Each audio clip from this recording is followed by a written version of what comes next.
தமிழகத்தில் இந்த ஆண்டு நடைபெற இருக்கின்ற 2026ஆம் ஆண்டிற்கான சட்டமன்ற தேர்தலுக்கான முடிவுகளை ஆவலுடன் பலரும் எதிர்பார்த்து கொண்டிருக்கிறார்கள்.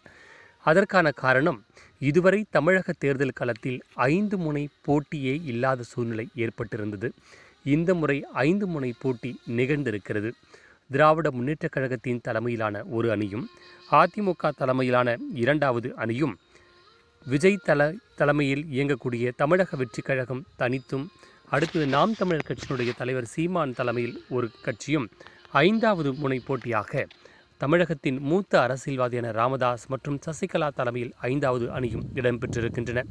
இவர்களில் யார் வெற்றி பெறுவார்கள், தோல்வி அடைவார்கள், இவர்களில் யார் எவ்வளவு வாக்கு சதவீதத்தை பெறுகிறார்கள், எப்படி தேர்தல் களம் அமையும் என்று கணிக்க முடியாத ஒரு குழப்பமான சூழ்நிலை 5 முனை போட்டிகளால் நிகழ்ந்திருக்கின்றன. இந்த வீடியோவில் நாம் தமிழர் கட்சியின் சீமானின் அரசியல் வாழ்க்கை எவ்வாறு இருக்கும் என்பது குறித்து நாம் பார்க்க இருக்கின்றோம். சரியாக சொல்ல வேண்டுமென்றால் 2010ஆம் ஆண்டு சீமான் தலைமையில் நாம் தமிழர் கட்சி தலைமை ஒருங்கிணைப்பாளராக பொறுப்பேற்று 2011ஆம் ஆண்டு நடைபெற்ற சட்டமன்ற பொதுத் தேர்தலில் காங்கிரஸ் திமுகவுக்கு எதிராகவும் தமிழ் ஈழத்தை குறித்தும் விவாதிக்கப்பட்டது. பிறகு 2014ஆம் ஆண்டு எந்த ஒரு நிபந்தனையும் இல்லாமல் ஜெயலலிதா தலைமையிலான அதிமுகவிற்கு சீமான் அவர்கள் தன்னுடைய நாம் தமிழர் கட்சி ஆதரவு தெரிவித்து 40 தொகுதிகளிலும், அதாவது தமிழகம், புதுச்சேரி உட்பட 40 தொகுதிகளிலும் பிரச்சாரத்தை மேற்கொண்டார். பிறகு ஜெயலலிதா கருணாநிதி உயிரோடு இருந்து போட்டியிட்டு நேருக்கு நேர் போட்டியிட்ட 2016ஆம் ஆண்டு தமிழகம், புதுச்சேரியில் நடைபெற்ற சட்டமன்ற தேர்தலில் முதல் முறையாக தேர்தல் களத்தில் இறங்கியது சீமான் தலைமையிலான நாம் தமிழர் கட்சி. அந்த தேர்தல்களின் முடிவில் தமிழக முழுக்க 234 தொகுதிகளிலும் தனித்து போட்டியிட்டு 1.1% வாக்குகளை கைப்பற்றி இருந்தது. பிறகு 2019ஆம் ஆண்டு மீண்டும் தமிழகம், புதுச்சேரி உட்பட 40 நாடாளுமன்ற தொகுதிகளிலும் தனித்து போட்டியிட்ட நாம் தமிழர் கட்சி 3.6% வாக்குகளை கைப்பற்றியிருந்தது. 1.1% 2016ஆம் ஆண்டும், 2019ஆம் ஆண்டு 3.6% வாக்குகள் உயர்ந்திருந்தது. பிறகு 2021ஆம் ஆண்டு தமிழ்நாட்டில் நடைபெற்ற தமிழக சட்டமன்ற பொதுத் தேர்தலில் மீண்டும் தனித்து களம் கண்ட சீமானின் நாம் தமிழர் கட்சி 6% வாக்குகளை கைப்பற்றியிருந்தது.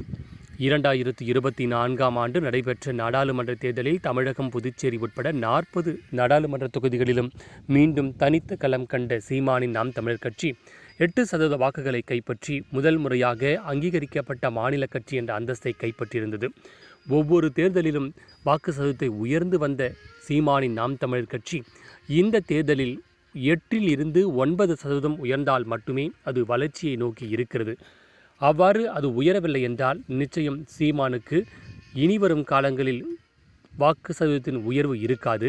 அவர் மீண்டும் தனித்து போட்டியிடுவது தேவையற்ற செயல் என்று கருதப்படுகின்றன. அதற்கான காரணம், விஜயகாந்த் முதலில் தேர்தல் களத்தில் வந்தபோது அவர் பெற்ற வாக்கு சதவீதம் 6%க்கு மேல். விஜய் அவர்கள் கருத்து கணிப்பின்படி முதல் முறையாக 2026ஆம் ஆண்டு சட்டமன்ற தேர்தலில் தனித்து போட்டியிடுகின்றார். அவர் 15 18% வாக்குகளை பெற முடியும் என்று கருதப்படுகின்றன. ஆனால் சீமான் 2016, 2019, 2021, 2024 என 4 பொதுத் தேர்தல்கள், 2 சட்டமன்ற தேர்தல்கள், 2 நாடாளுமன்ற தேர்தல்களை தனித்து நின்ற பிறகுதான் அவரால் அங்கீகாரம் பெற முடிகிறது. எனவே நடிகர்களுக்கு இருக்கிற கவர்ச்சியும், நடிகர்களுக்கு இருக்கின்ற வாக்கு சதவீதம் சீமானுக்கு எளிதாக கிடைத்துவிடவில்லை. ஆனால் விஜய் என்ற ஒரு மாஸ் ஹீரோ, விஜய் என்ற அதிக ரசிகர் பட்டாளங்கள் கொண்ட ஒரு கதாநாயகர் அரசியலுக்கு வரும்போது சீமான் இன்று 8% அல்லது 8%க்கு மேல் தாக்குப்பிடித்து நின்றால் நிச்சயம் சீமான் இன்னும் எதிர்காலத்தில் வளர்ச்சியை நோக்கி நகர்வார். 8%க்கு கீழ் குறைந்தால் அவருக்கு இன்னும் கொள்கை பிடிப்பான தொண்டர்கள் கிடைக்கவில்லை. இனிவரும் காலங்களில் சீமான் தனித்து நிற்பதால் எந்த பயனும் கிடையாது. அடுத்தடுத்து வருகின்ற 2029 நாடாளுமன்ற தேர்தல், 2031 தேர்தல்களில் அவர் கூட்டணியோடும் சந்தித்தால்தான் அவரால் தாக்குப்பிடிக்க முடியும். இந்த தேர்தலின் ஒரு முன்னோட்டம் சீமான் அவர்களுக்கு என்று கருதப்படுகின்றன.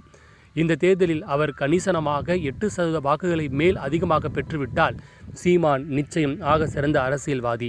அவரை நோக்கி தொண்டர்களும் பொதுமக்களும் நகர்ந்து கொண்டிருக்கிறார்கள் என்பதை நாம் புரிந்து கொள்ளலாம். இந்த தேர்தலில் அவர் அப்படி 8%க்கு கீழோ அல்ல 8% பெற்றால் சீமானுடைய அரசியல் எதிர்காலம் நிச்சயம் கேள்விக்குறியாகவே மாறிவிடும். ஏனென்றால் ஒவ்வொரு தேர்தலிலும் வளர்ச்சியை நோக்கி ஒரு குறிப்பிட்ட வாக்கு சதவீதத்தை நோக்கி நகர்ந்த சீமானின் கட்சி இந்த தேர்தலில் அது இல்லை என்றால் சீமானுக்கான தேவை மக்களிடம் இல்லை என்பதை சீமானும் புரிந்து கொள்ள வேண்டும். அரசியல் விமர்சகர்களும் அரசியல் பார்வையாளர்களும் புரிந்து கொள்ள வேண்டும். ஆனாலும் தொடர்ந்து சீமானுக்கு முட்டுக் கொடுப்பதில் மும்முரமாக இருப்பவர் அரசியல் விமர்சகர் ரவீந்திரன் துரைசாமி. அதற்கான காரணம் சீமானும் ரவீந்திரன் துரைசாமி அவர்களும் நாடார் சமுதாயத்தை சார்ந்தவர்கள். எனவே தன் சமுதாயத்தை சார்ந்த அரசியல் தலைவருக்கு முட்டுக் கொடுப்பதிலும் அவரை பெரிதாக பிம்பப்படுத்துவதிலும் முன்னணியாக இருக்கின்றார் திரு ரவீந்திரன் துரைசாமி அவர்கள் என்று அரசியல் வட்டாரத்தில் கூறப்படுகிறது.